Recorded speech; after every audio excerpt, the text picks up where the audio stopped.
அனைவருக்கும் வணக்கம். ஃபாஸ்ட்னு சொன்னோடனே ஞாபகத்துக்கு வருது நமக்கு எல்லாருக்குமே ஸ்ட்ரோக்கோட இயர்லி சிம்டம்ஸ், அதோட நிமோனிக்ஸ் தான். இப்போ ஃபாஸ்ட் அப்படிங்கிறத வந்துட்டு பி ஃபாஸ்ட் அப்படின்னு மாற்றிருக்காங்க. ஃபாஸ்ட்டுக்கு ஒரு சிலருக்கு ஃபாஸ்ட்டுக்கு என்னென்னு மறந்துருக்கோம், அவங்களுக்காக சொல்கிறேன். F for facial deviation. ஃபேஸில் ஏதாவது டீவியேஷன் ஆகுது, ஒரு சைடு வாயை வந்து கோணிச்சிக்கிறது, முகத்தில் ஃபுல்லாக வீக்னஸ் ஆகிறதும் கோணிக்கிறதும். A for arm weakness. கை காலில் வந்து வீக்னஸ் ஆகிறது, கை கால் மேலே தூக்க முடியாமல் போகிறதும் மறுத்து போகிறது, அதெல்லாமே.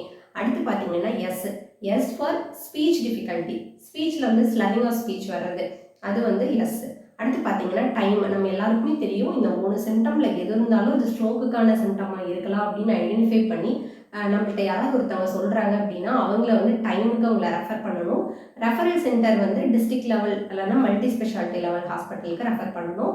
நியூரோ ஸ்பெஷாலிட்டி இருக்கிற ஹாஸ்பிட்டலாக போகணும். அங்கே போனோம்னா சிடி ஸ்கேன் உடனே பண்ணி எம்போலிக் ஸ்ட்ரோக்கா இல்லை வந்து ஹெமரேஜிக் ஸ்ட்ரோக்கா அப்படின்னு பார்த்து ஐடென்டிஃபை பண்ணி அவங்கள ரெக்கவர் பண்ணுவாங்க. இப்போ பார்த்தீங்க அப்படின்னா நிமோனிக்ஸ் ஃபாஸ்ட்டில் புதுசாக ஒரு சேஞ்சஸ் கொண்டு வந்திருக்காங்க. அதான் B fast. B for balance.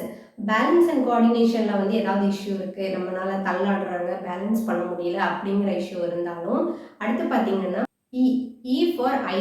விஷனில் ஏதாவது இஷ்யூ இருக்குது, விஷனில் வந்து பிளட் விஷன் இல்லை விஷன் லாஸ் இருக்குது, இந்த 2 சிம்டம் இருந்தாலும் ஸ்ட்ரோக்கோட நிமோனிக்ஸில் இதை புதுசாக ஆட் பண்ணியிருக்காங்க. இந்த எந்த சிம்டம் இருந்தாலும் கடைசியாக T for timely referral. Timely ஹாஸ்பிட்டலுக்கு ரீச் ஆகி கரெக்டான ட்ரீட்மெண்ட் எடுத்துக்கணும். இதில் பார்த்தா கோல்டன் ஹவர்ஸ் 4 ஹவர்ஸ் எல்லாருக்குமே தெரியும்.